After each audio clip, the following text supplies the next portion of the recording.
ذرا توجہ فرمائیے. حضرت خالد بن ولید کا نام سنا ہے؟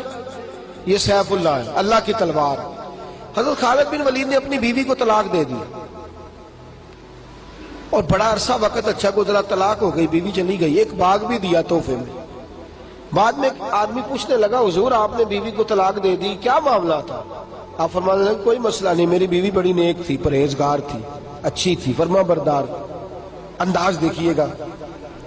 کہنے لگا جناب عجیب بات ہے، طلاق بھی دے دی اور اچھی بھی بڑی تھی، کس بات پہ طلاق دی؟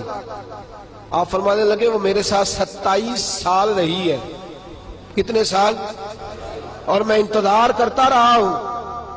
میرے نبی پاک صلی اللہ علیہ وسلم نے فرمایا جس کو اللہ تکلیف نہیں دیتا اس سے اللہ ناراض ہوتا ہے. میں نے 27 سال انتظار کیا، اس کے تو کبھی سر میں درد نہیں ہوا تھا. تو آپ فرماتے ہیں میں نے اسے ایک باغ دے کے بھیج دیا اس کے میکے. میں نے کہا تیرے اوپر چونکہ آزمائش نہیں آتی تو کہیں ایسا نہ ہو اللہ تجھ سے ناراض ہے تو مجھ سے بھی ہو جائے.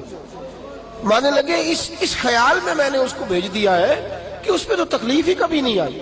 ہمارے ہاں ذرا ذرا سی آزمائشیں ہیں اور لمبے چوڑے پہاڑ ہیں.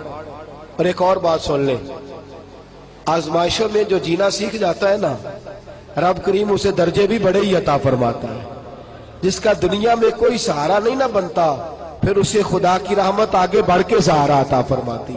اپنی زندگی کے اندر آزمائش سے لڑنا، تکلیف سہنا، ذہن بنا لے تکلیفیں آئیں گی، آزمائشیں آئیں گی، بیماری آئیں گی، مجھے برداشت کرنا. جس کے اندر برداشت ہے اس کا حوصلہ بہت بڑا ہے، اور جو برداشت سے آ رہی ہے وہ ختم ہو جائے.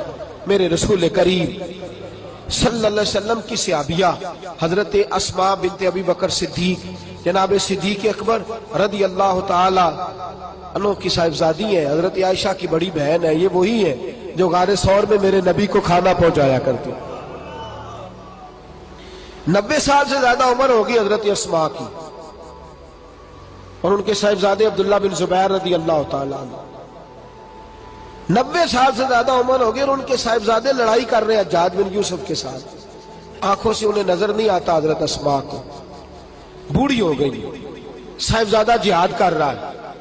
حضرت عبداللہ بن زبیر اپنی والدہ کے پاس آئے اور آ کے کہنے لگے اماں میرے کچھ ساتھی بھاگ گئے ہیں، کچھ کمزور ہو گئے، حجاج کے ساتھ میرا مقابلہ ہے. والدہ بڑا کم نظر آتا ہے، پریشان ہے، 90 سال سے زیادہ عمر ہے. اور ماں گلی میں جھگڑا ہو رہا ہو تو بیٹے سے کہتی ہے بیٹے تو اندر آ جا جلدی سے، تو نہ بیچ میں حصہ لے لے.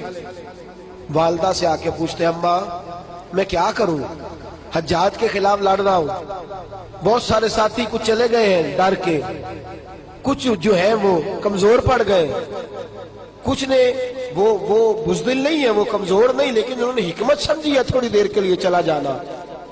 ماں کہنے لگی بیٹے پہلے تو یہ بتا کہ تو حق پہ ہے کہ نہیں، دولت کے لیے تو نہیں لڑ رہا، اقتدار کے لیے تو نہیں لڑ رہا. کہنے لگے اماں قسم اللہ کی عزت کی میں حق پہ ہوں، میں فکر امام حسین کا وارث ہوں، میں ظالموں سے لڑ رہا ہوں. تو ماں کہنے لگی بیٹے جا. پھر والدہ کہنے لگی جا میرا بیٹا اور جا کے اس کے ساتھ لڑائی کر، اگر تو فتح یاب ہو گیا تو میں شکر ادا کروں گی، اور اگر تو شہید ہو گیا تو میں قیامت میں تیرے اوپر فخر کروں گی. تو کہنے لگے اماں وہ بڑے ظالم ہیں، بوڑھی ماں کا حوصلہ دیکھ، وہ بڑے ظالم ہیں، وہ تو مسلح کر دیتے ہیں، ناک کان گلا کاٹ دیتے، اتنا سخت میرا دشمن ہے. والدہ کہہ رہی ہے بیٹے سے، 90 سال کی بوڑھی اماں کہتی ہے بیٹا بکری کو ذبح